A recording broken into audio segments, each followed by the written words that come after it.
Pascal Meyer, bonjour. Vous avez fondé Coca en 2005, une entreprise qui a connu une croissance impressionnante ces 15 dernières années.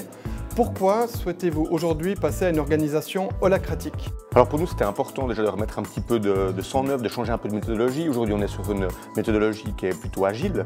Et puis, on se rend compte qu'à un moment donné, il y a des limites. Et puis, quand on arrive avec une organisation qui commence vraiment à grandir et puis qui a peut-être un peu plus de peine à communiquer, on se dit que peut-être qu'il est utile et intéressant d'explorer d'autres choses. Et l'holacratie nous semblait être quelque chose de pertinent. Et alors pour vous, quels seront les principaux défis dans la mise en œuvre de cette structure horizontale?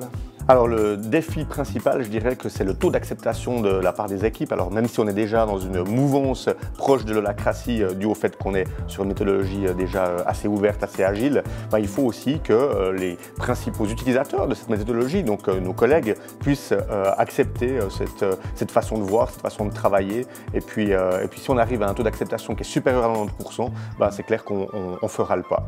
Coca est votre bébé. Aujourd'hui, loutre en chef charismatique, comment imaginez-vous votre rôle dans une structure holacratique?